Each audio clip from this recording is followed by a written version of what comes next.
And fight this one. Oh, I gotta adjust my audio really fast. One sec.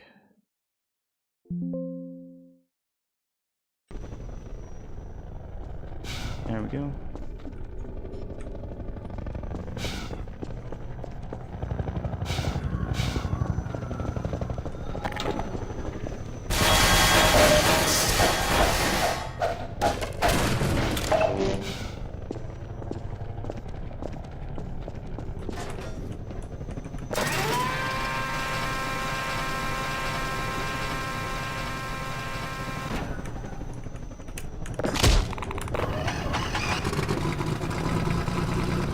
Okay, let's see which way I have to go.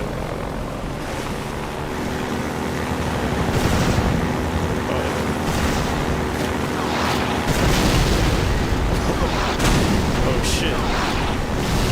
Oh shit.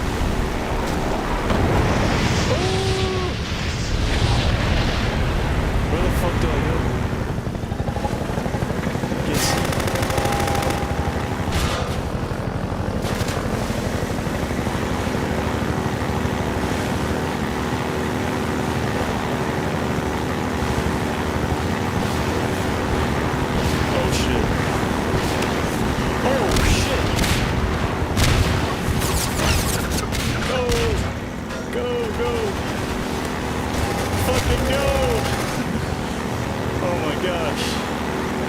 Exhilarating. Oh, our first bit of Gaben gospel in a while. Let us listen. Displacements 1. After Half-Life 1 shipped, our level designers and artists wanted a better solution for outdoor environments, so we built the first version of our terrain system. It was based on subdivided quads. To visualize this, imagine a flat square divided into a grid, where each point on the grid can be moved up or down. Level designers could lay out multiple squares and then use a paintbrush tool to shape hills and valleys by adjusting the grid points. For rendering, we used a special blended texture, which combined two different textures. Each grid point specified how much of each texture to use, allowing smooth transitions between surfaces like sand, grass, dirt, and gravel. This type of terrain system wasn't unusual in game engines at the time, and we naively thought it would be enough for our game designers.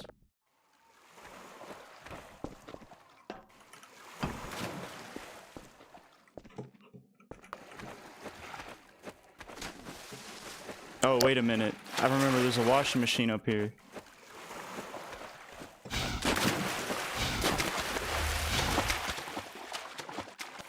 God, I feel so stupid. Oh, wait a minute. I was supposed to let this stay up before I took all this shit and threw it in there so I could climb up there. Right? Let's see. Or am I tripping? How the fuck do I get up there?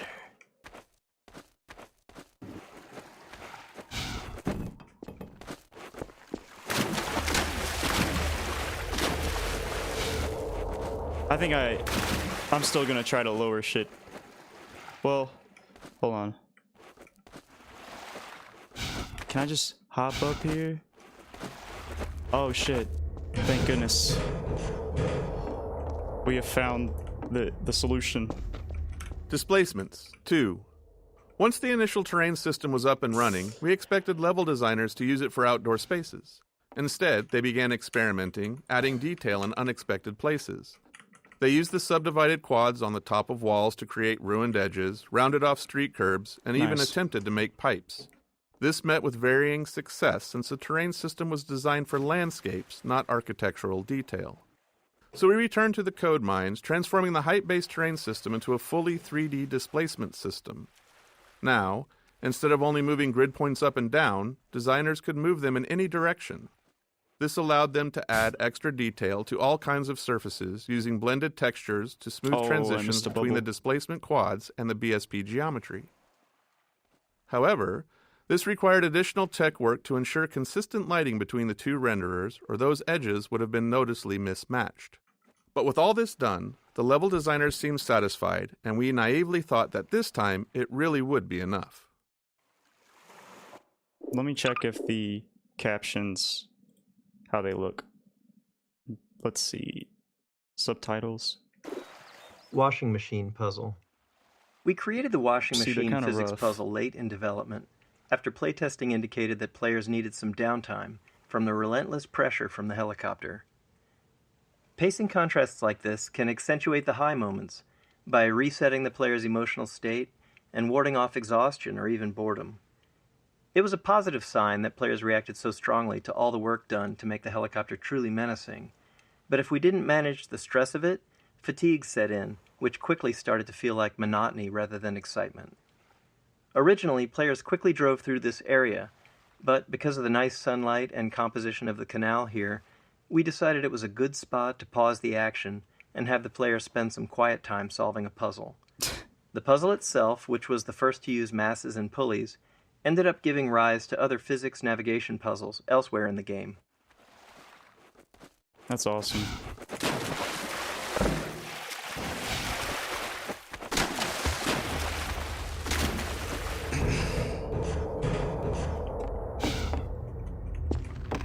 Oh yeah, I think I can just look at these. I don't even have to go up here and click E on them. Displacements. 3. With the general displacement system in hand, level designers didn't stop at adding detail to the world and returned to their original goals of building large-scale outdoor sections. This led to another round of updates to balance performance, ensuring the system could handle both fine detail and larger ground terrain.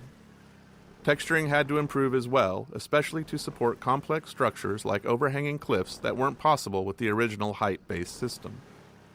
Designers, never one to rest on their laurels, also started using displacements to create caves and tunnels. While these additions looked great, they required even more technical adjustment. Eventually, we managed to wrangle the competing requirements of all the ways that displacements were being used, and they shipped in large sections of our game world. Looking back, displacements are a clear example of how technology and game design evolve together. It's a chicken and egg problem. We can't foresee all the ways a piece of tech will impact the game, but we also can't build the tech without knowing what it needs to accomplish. So, as is always the case, we have to build something.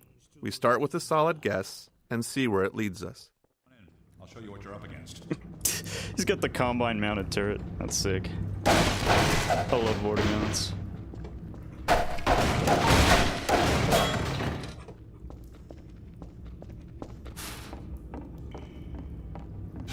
Come on, get in here.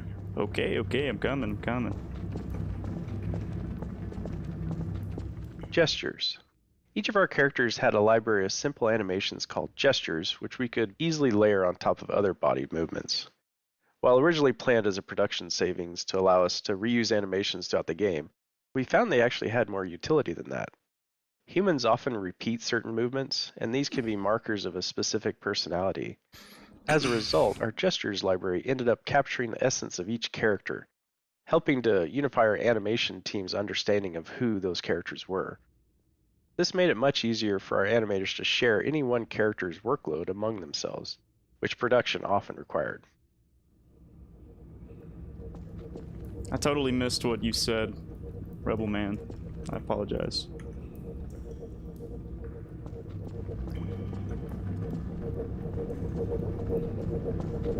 Ooh-wee. Get in the vehicle. There we are. That gun came off one of the same hunter choppers that you're up against. I always like to bring a little irony to a firefight. Wow. Take Thank you that chopper guys. down, and you should be able to tear on through to Eli's place. Sounds good. The Freeman will accept this weapon or suffer greatly on the road ahead. I will accept this weapon. Thank you. Thank you so much. Farewell, Dr. Freeman. Wow. Give him hell, Doc. Well, before we start, I'm gonna listen to this. Airboat Changeup. We heard from the playtesters that they wanted more varied gameplay from the airboat. Up until this point of the game, the player had no real way to fight back against the helicopter and other enemies, so it felt right to introduce a new weapon and in turn deliver a pacing change and set the stage for what would come next. In the subsequent areas, we added target practice to acquaint people with their new weapon. Extra physics force on the airgun projectiles meant targets would get sent flying and make it feel way more powerful than anything in the player's loadout. Even then, when it came to playtesting combat against the helicopter, a lot of testers still thought it was invincible and hadn't noticed our efforts to illustrate that it was taking damage from the Combine-mounted guns earlier. To get over this, we did the most obvious thing. We put the helicopter directly outside the tunnel in which you get the gun and make it extremely clear that you can and should shoot it. And it worked. All right, let's try. Oh,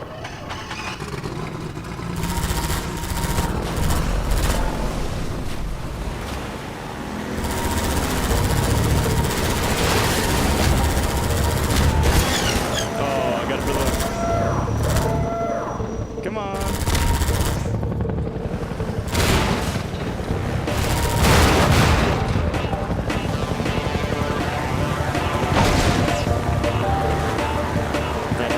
Soundtrack resonance.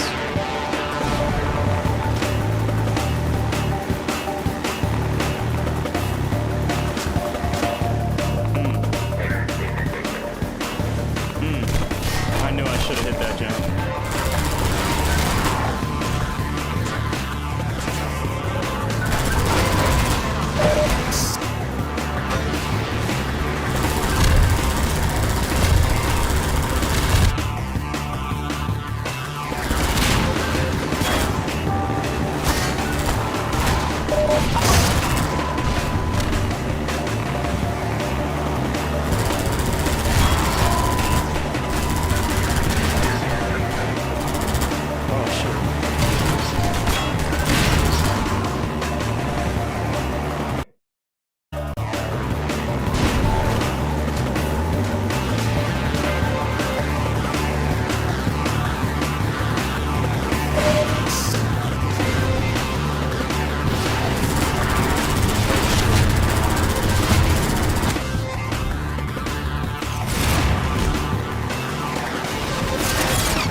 Get some. Alright, hold on. Let me check this other piece of lore. Forgot the word. Skybox time of day. The skybox and fog color changes incrementally during this chapter. Ooh. This is meant to visually represent the passage of time as the player journeys through the canals and the chapter. Two fog color values in opposite directions help sell the illusion of the oblique angle of the sun. You can see it getting closer to sunset by this point. This culminates in the helicopter combat arena with the sun setting and Ravenholm visible in the skybox.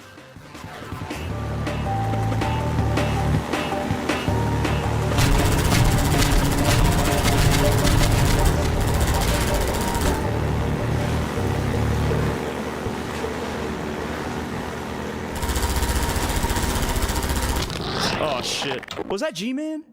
Oh. That was G-Man.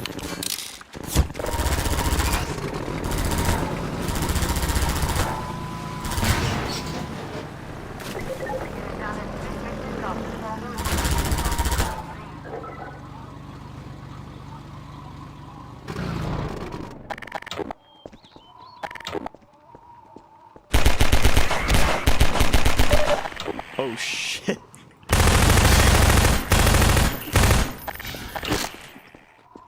Pull out the crowbar. It's the most consistent weapon against the crab.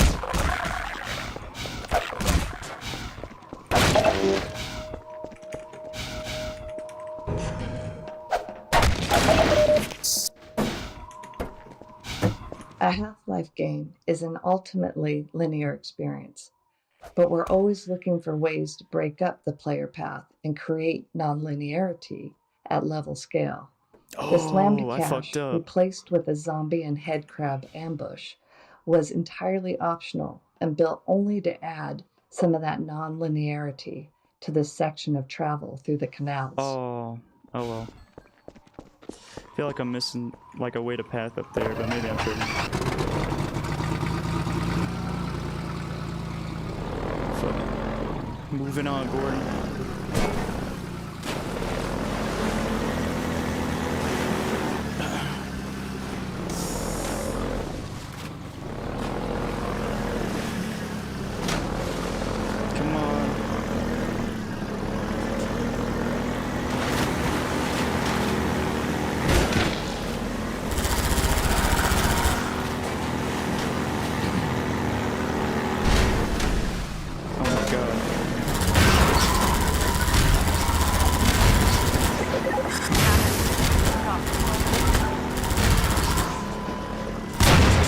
shouldn't have fucking done. Shouldn't have did that.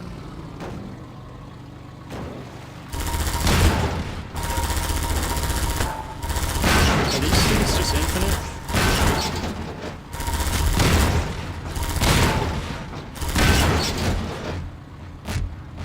They really felt like it. Holy shit. Donkey Kong Barrel Ramp. This particular area, the drainage ramp, originally started as just an interesting piece of level architecture. But during playtesting, we quickly saw how fun it was to slide the airboat up and around the slope, so we added more elements to enhance that experience. This included Metro Cops dropping barrels down toward the player, and a little nod to the classic arcade game, Donkey Kong.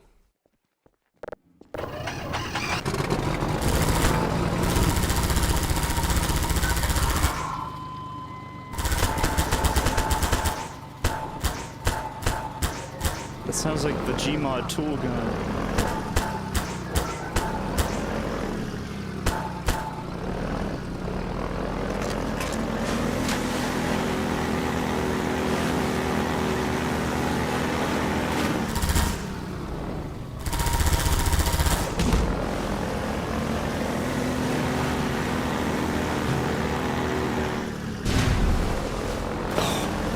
Thought I flipped this shit.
I love Half-Life.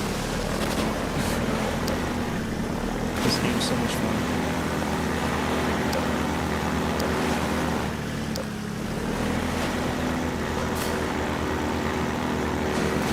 I thought I was gonna make that jump.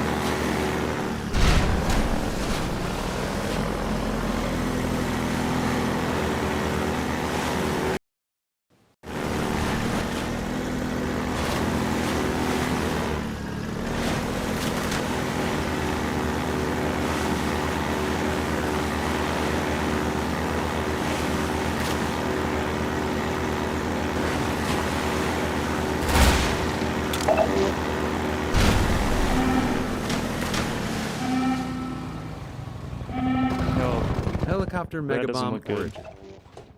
The Megabomb helicopter attack was based on a bug where a programmer accidentally removed the bomb drop cooldown, resulting in the chopper dropping hundreds of bombs all at once. It looked so cool that we decided that we had to keep it for the final shipping bombing run attack.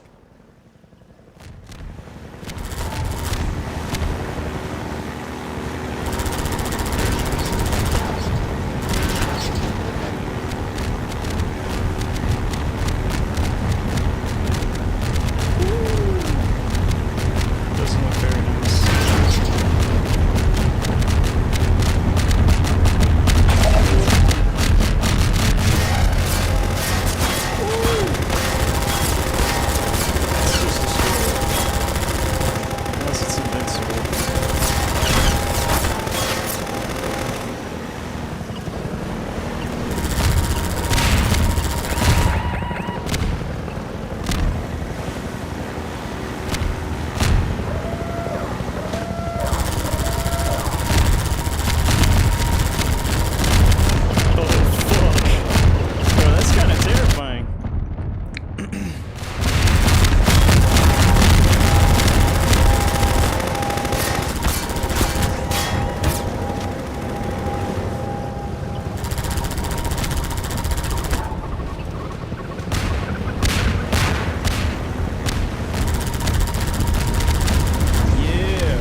See you later. It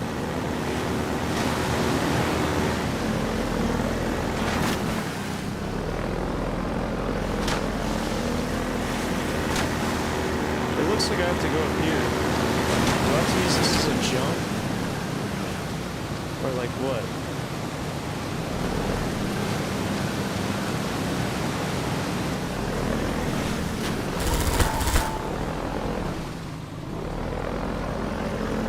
Oh, this looks like the beginning of said path.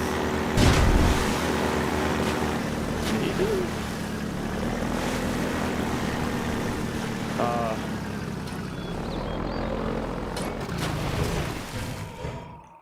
Ah, yes, our next piece of lore. Let us listen. Arena exit gate. The wheel mechanism to raise the exit gate was added specifically to force the player to defeat the helicopter before they can move forward. We often refer to elements like this as gating the player, using design elements to keep them from progressing until they've completed a necessary task. Here, it's quite literally a gate. They like doing that in Half-Life Alyx too. When you're trying to grab the shotgun, you have a wheel or something.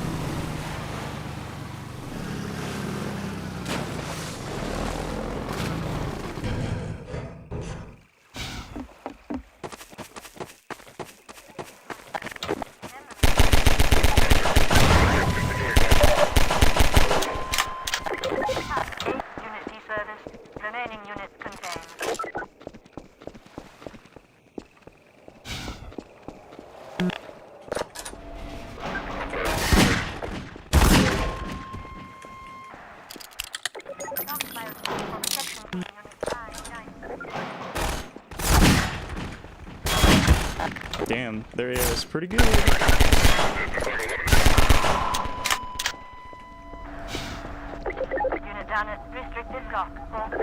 Oh my. We hit the jackpot.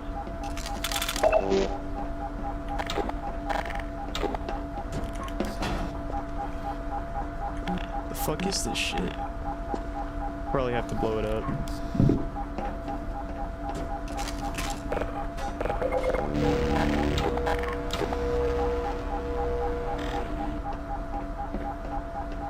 This looks like something you'd have to blow up. It's like all beepy and shit.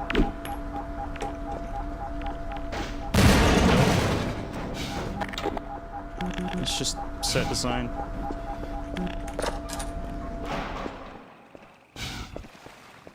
Alright, so I'm pretty sure we got everything over here. Another piece of lore. Helicopter Final Battle. We designed this area as the arena for the final showdown between the player and the Combine attack helicopter. It's the player's chance to finally eliminate the relentless enemy that's been hunting them since fleeing underground after leaving Kleiner's lab. This area went through many iterations to get right. It needed ample space for fast-paced vehicle combat, a smooth movement flow with clear path options, and reliable performance. Oh, he's watching me. We also aimed for visual clarity suited to combat, striking twice, but not bro. overly noisy, while ensuring it would serve as a memorable vista once the helicopter is destroyed. Bro, that motherfucker's watching me.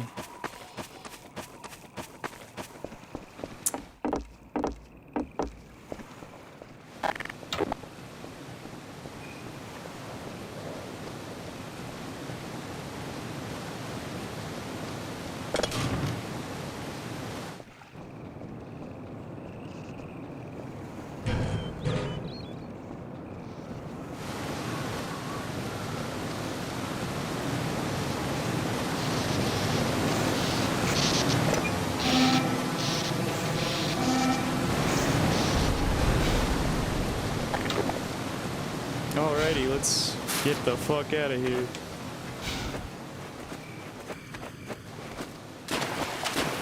Oh, you know what? Probably shouldn't have did that. It's a pretty far run.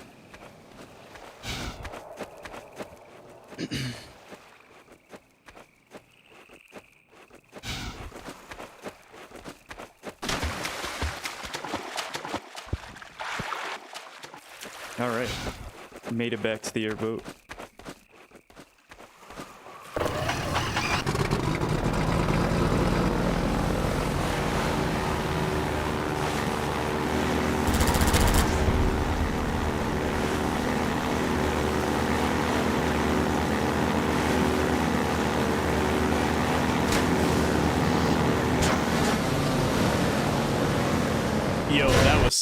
was badass. I just did a backflip.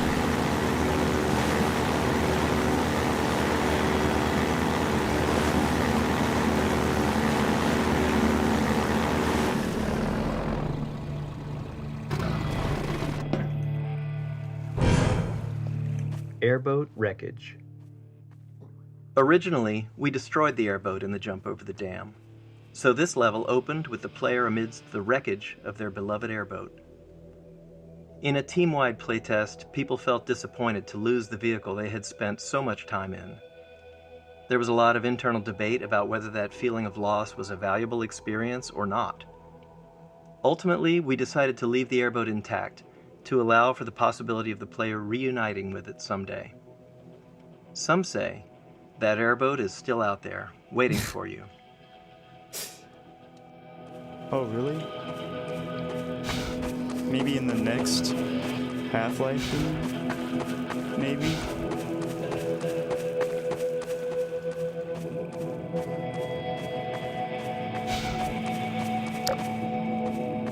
Oh, this is creepy.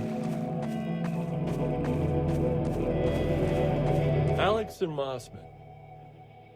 In our early plans for Half-Life 2's narrative, I like this guy's we wanted voice. to take on the challenge of doing something less explicitly game-focused.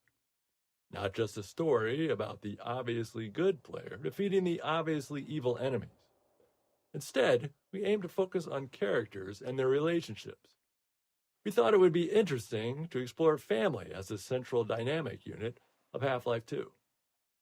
The tension between Alex and Mossman emerged from that idea, and we liked it because it felt relatable, something players could understand and empathize with.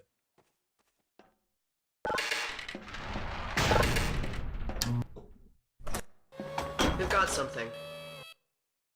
Okay, it's human. Hello? Take it easy in there. You're safe now. You'll have to forgive the scanning process. We can't take any chances. Dr. Freeman? Gordon Freeman? Is that you? You've made it here this quickly. Well, Eli is going to be amazed, not to mention relieved. I'm Dr. Mossman, Dr. Judith Mossman. I've been hearing about you since long before the Black Mesa incident. Oh, Black Mesa. I do so envy you working with Eli and Dr. Kleiner when they were at the top of their field. Ah, there we go. You can come through now. I'll take you down to Eli right away. He would never forgive me if I kept you waiting.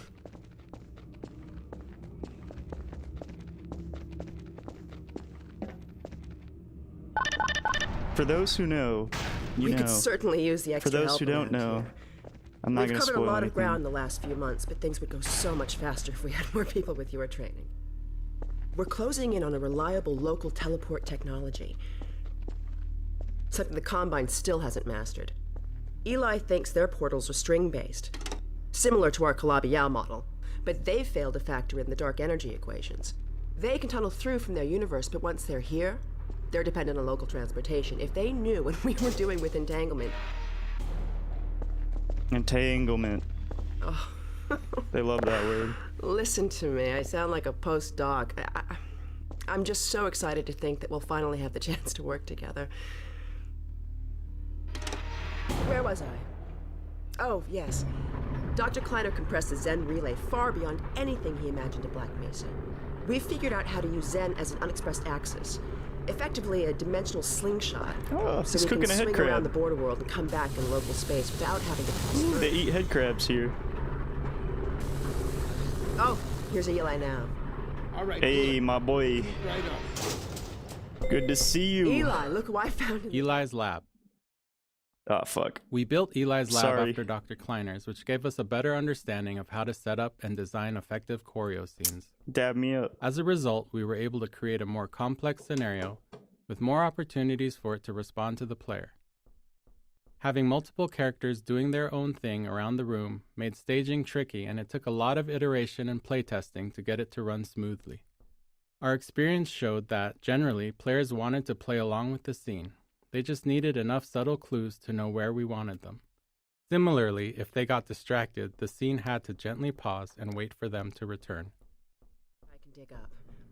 Dr. Freeman, it's been a real honor. I'm looking forward to working together. Look at that fake smile. Feel free to look around. I will. We never get to see her. She must have died.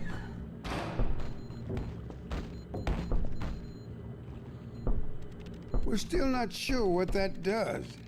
Alex. I wish brings in this Half-Life Alex strangest they could have elaborated on Mom a little bit, but they didn't. I don't think so. Maybe they did, but I'm incorrect. We want to put this dense chunk of visual story here because it's the place the game is most explicit at telling players to explore space. Even though its primary job is world building, we still take strides to highlight the relationship between Eli and Breen, giving context to the world's central conflict. So, my question is how, with all the world's governments, these scientists from Black Mesa negotiates with the Combine. Maybe it's because they have the technology. Oh, Gordon. I have Vortigaunt no said idea. You were here. But Can't believe I have you no made it so idea how quickly on Breen foot. becomes the I believe administrator he broke your of record, Earth. honey. Well, he earned it. He's just I guess you he's proved you just can that handle guy, yourself you out know? there.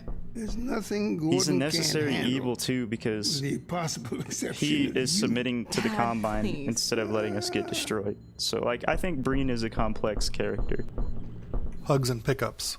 Sometimes even little things can be a nightmare to get working. For example, getting a character to hug another character, or even more simply, just to pick up an object from a table, can cause a lot of issues. Even worse, in our dynamic environment, where the characters and objects aren't in preset positions, and the players running around getting in the way, these require a level of synchronization that can be quite tricky. They're made harder because humans handle them without thinking. As you're moving to the table to pick up a cup, you're doing all kinds of preparation with your body to get your feet and hands in the right position to allow to do it comfortably, everything ready right when you get there. If you're moving in to hug somebody, you're both doing it at the same time, adjusting constantly based on each other's movement. To get these features to work in the game involved a lot of synchronization work, making characters aware of each other and the world, and at the same time, getting them to know more about their future plans. It's tempting to want to break up, pick up a cup example into discrete steps. Walk to the table, face cup, pick up a cup, because it's much simpler that way, and it makes the steps nicely reusable. But that's how robots work, not humans. Our characters had to know they were moving to a table with the intention to pick up a cup, so they could work on multiple parts of it simultaneously, making sure their hand grabs the cup right when they get there. With two characters, it's even more of a negotiation. Both need to agree where and when it's going to happen, and everything needs to happen in place in a seamless fashion. While these moments of simple interaction with their characters in the world are often short, they were critical to making them seem like believable people. Feel free to look around.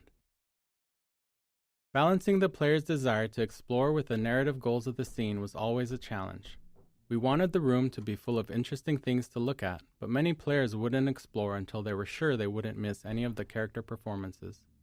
That's why it was important for Eli to tell the player to look around midway through the scene. I messed up. It signaled that it was safe to explore. From there, we could trigger a variety of custom mini-scenes based on what caught the player's interest.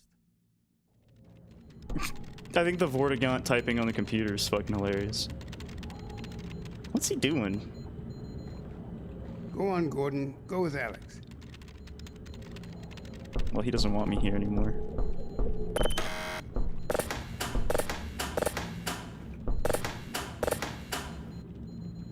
Is that the Zen crystal? The thing that ruined everything?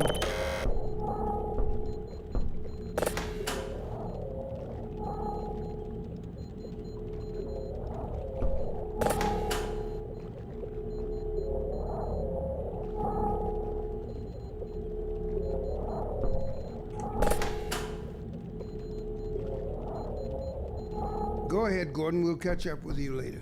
Sorry, man. It's just messing around. So I see you've met Dr. Mossman. She's one of the main reasons I spend so much time outside.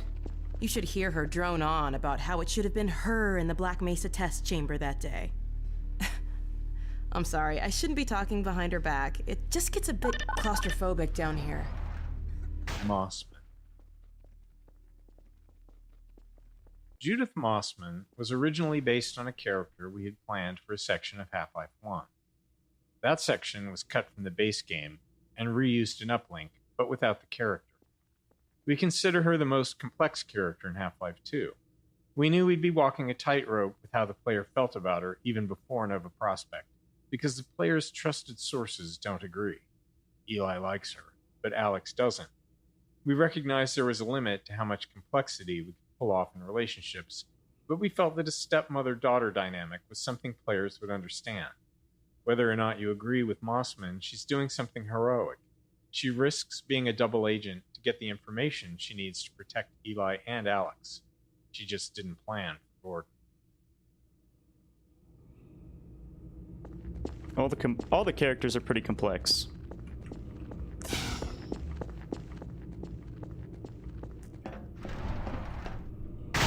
I would say Gordon is the least complex. I mean, because he doesn't give a whole lot of exposition, but that's intentional by Valve, I guess, to put you in the shoes of Gordon. Scrapyard. Oh, This is a the gravity gun my father was gun. talking about. Yes. It's about time. You can call it the zero-point energy field manipulator if you really want to. It's designed for handling hazardous materials, but we mainly use it for heavy lifting. Give it a try. The primary trigger emits a charge. You can punch stuff and send it flying. I hope they have found it something handy for equally as clearing fun in minefields. Half-Life 3. But the gravity gun is just so iconic. Character lighting. In the first year of development, we were struggling to get our characters to feel as realistic as we wanted them to. There were actually quite a number of different problems, all of which eventually required specific technological and artistic improvements to fix. The first major problem was lighting.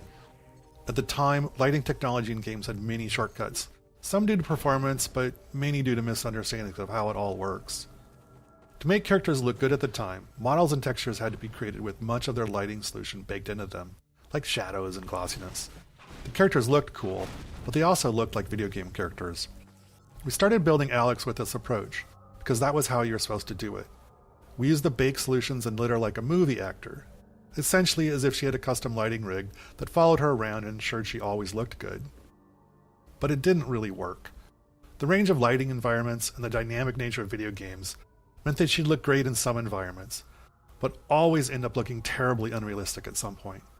We tried iterating on our lighting rig, increasing its capabilities, but eventually it felt like we were at a dead end. Returning to the drawing board, we decided to try a different approach.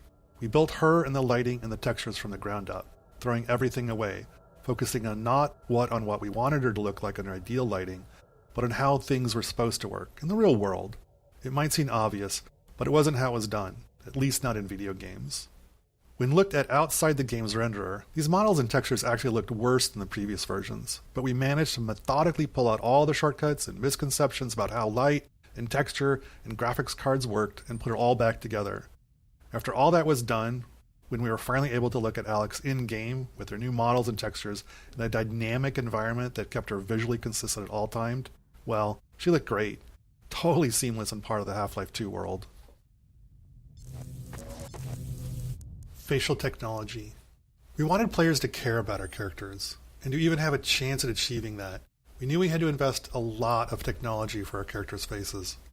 It's well understood that humans are wired to pay attention to faces, subconsciously reading all kinds of information from them, so it's an extremely high bar, and if we couldn't reach it, we'd probably push players away from our characters, not towards them as we hoped. We started out doing a lot of research. It was not heartening. The best examples we could find weren't anywhere near close to being able to be run in real time, while the best real-time ones weren't close to the quality we wanted. We wanted to look as good as an animated movie, but they often took hours to render frames and were totally linear, authored by up to 100 animators, whereas ours had to be dynamic. A character might be trying to speak dialogue or have a facial move derived from a player's actions and created by just a handful of artists. These requirements eventually led us to Dr. Paul Ekman's facial acting coding system, a system for taxonomizing human facial movements done back in the 1970s. It gave us a vocabulary for describing facial movements throughout our tools and code, and a target to aim for when designing our characters' faces. With it as a framework, we started a many-year process of iterating on how we built faces and heads of our characters. Where others had tried taking bits of Ekman's work, we wanted to try to use it all. That meant a lot of time spent figuring out how to do each piece within the tight performance constraints we had. But we also spent a lot of time just looking at people and faces, trying to find the extra features that would add the most value, like skin elasticity, teeth shadowing. In the end, while we weren't able to do everything we wanted, we did manage to get the pieces we thought were the most important to a convincing facial performance level on our characters. I think for 2004, they look fantastic. Eye shader. Another critical part of getting character faces to be convincing was in the eyes. Humans are great at reading eyes. There's a part of your brain dedicated to it, down to knowing where somebody is looking based on the reflections on the eyeballs. But there are all kinds of subtleties that matter. Eyes aren't actually spheres. Eyelids get distorted by the cornea moving around underneath. Eye movement can increase the odds of blinking. Eyes don't actually line up directly behind the pupil. They're shifted slightly. All these little details might feel small or unnoticeable, but the absence hurts the believability of the character. We worked on eyes for a long time, iterating our eyeball model and feature set little by little.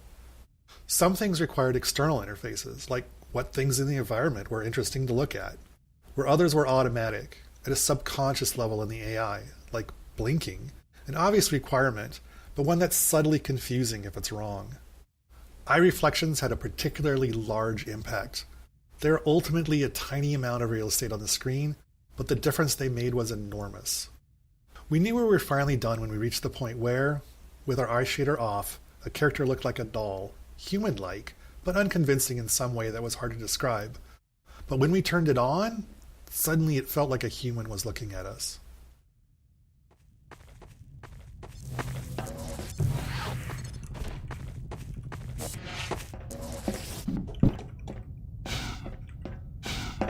Try grabbing those barrels from that ledge up there. Moving the gravity gun. When the gravity gun was first prototyped, we planned to give it to the player midway through the game. But as playtesting progressed, we saw the strength of its design and realized the gravity gun and, more importantly, the ability to launch saw blades at zombie faces needed to come earlier. That meant Eli's lab also needed to move earlier too. It was a significant change, but it was crucial to Half-Life 2's success. It serves as a good reminder that storytelling and gameplay are intertwined, and neither can always take priority. They have to work together. Now let me call Dog. He loves to play fetch. Dog! Come!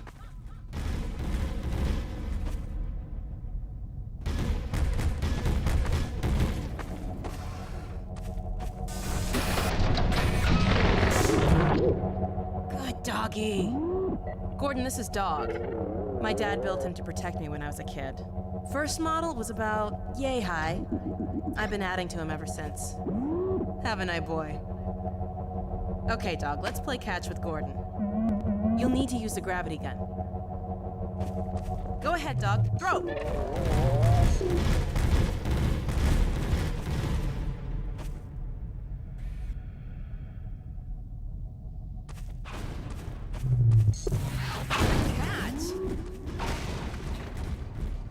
Oh, I thought he was going to catch it. Throw another, Dog.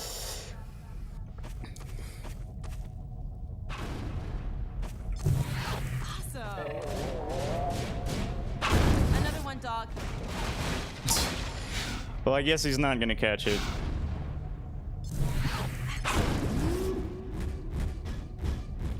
Dog, go get your ball.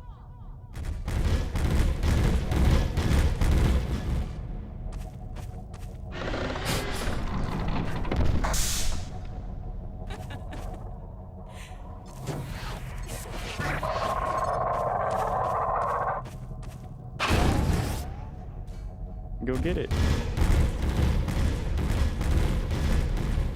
Throw it, Dog. Good throw. Can I throw it back? Can you catch it? Oh, yeah. Let's get it. Let's play some fetch. Alright, let's see if I can shoot the 3. Oh, shit. I thought I almost got it. Let's shoot the 3. Oh, fuck. I might just have to do half court because I suck at this game. When I told you Dog liked to play fetch, I didn't tell you who'd be fetching, did I? Wait, is this... Nice shot! Okay. I was just trying to see if it actually would count or make an indicator. So I did miss. Okay, Gordon, let's try something else. Damn it. Throw something bigger. I'm gonna try to get one basket at least.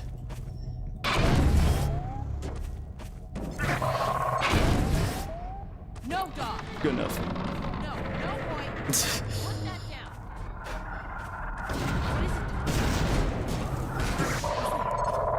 Scanners! Oh, Combine sweeping the area. You gotta head back to the back. Come on,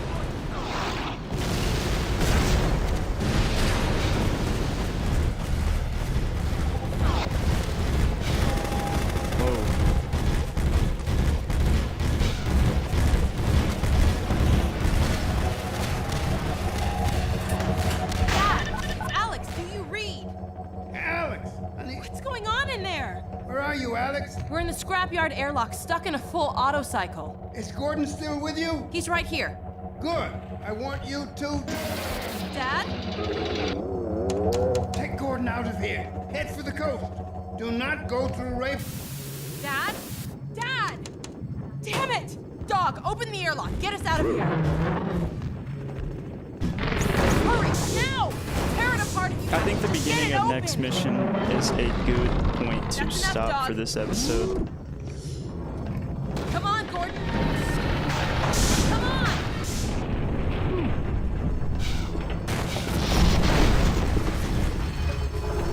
This has been...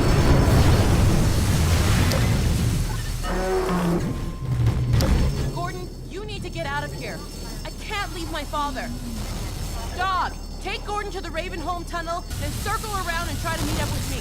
Hurry! I thought we don't go to Ravenholm.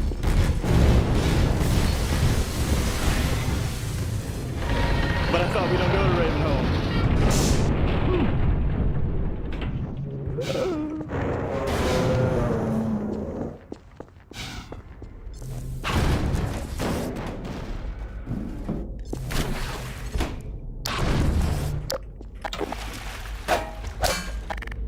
Oh, dude, they gave me a gravity gun. What the fuck am I doing?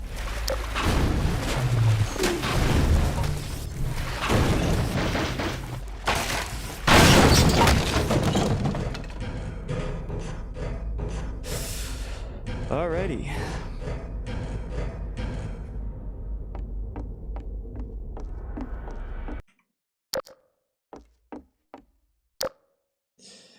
That'll be it for today. Ravenholm is my favorite level, so I'm super excited to stream next episode. Tune in next time. I will catch you guys later.